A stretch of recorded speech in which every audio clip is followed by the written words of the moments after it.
Criticism against the Reserve Bank has been that even as we raised interest rates, even as we ran a tight monetary policy, we'd not been able to bring down inflation. On the other hand, we ended up hurting growth. That's been the main criticism against the Reserve Bank, and I want to take this opportunity to respond to that criticism.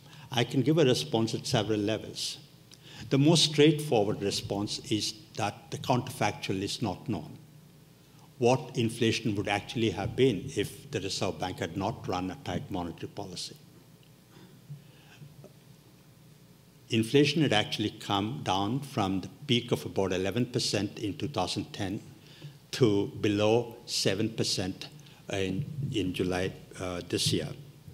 So inflation had come down, the counterfactual is not known. Perhaps inflation would have been much higher if the Reserve Bank had not run a tight policy.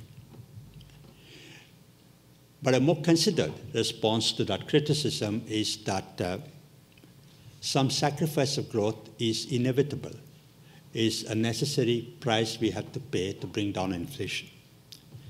But I also want to remind you that that sacrifice of growth is only in the short term. In the medium term, low and stable inflation is a necessary precondition for securing India's growth prospects, because potential investors, even consumers, need low and stable inflation to make informed decisions. I also have another response to this criticism about the Reserve Bank hurting growth without bringing down inflation. And that response is this. People who want low interest rates, potential investors, articulate their demand on the Reserve Bank. I have a lot of sympathy for that view, that high interest rates hurt investment. But there are also people who are hurt by inflation. Inflation is a regressive tax.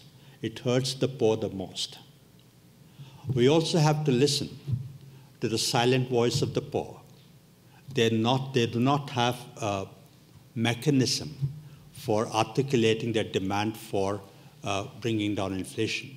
So even as we listen to the demand of potential investors for a low interest rate regime, for the Reserve Bank being supportive of growth, we also need to be sensitive to the burden on the poor because of high inflation.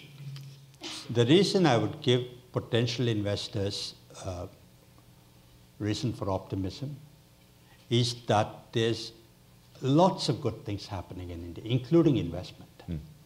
It's the bad stories that get played up in the media that shape the opinion of foreign investors, domestic investors. So for every bad story that you hear, there's several good stories that are happening on the field. Okay? So the message that I want to give is that there's lots of investment happening. The reason for optimism is that India, for all that negative news, is still an investor-friendly environment. Both the central government in Delhi, the state governments across the country are anxious to attract investment and make the process of investment potentially fulfilling for the investors and for their own states and districts. In order to bring about fiscal consolidation, governments have to improve their taxation, raise more taxes, and compress expenditure. One of the criticisms against India's fiscal consolidation, to the extent that it had done before the crisis, was that much of it had come from tax increases, not much from expenditure restructuring. So we need to be focusing also on expenditure restructuring in order to bring about the desired fiscal consolidation.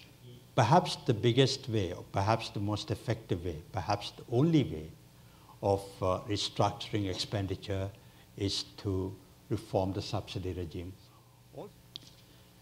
One thing to note, though, in fiscal consolidation is that as much as we need to compress expenditure, we need also to focus on the quality of fiscal adjustment.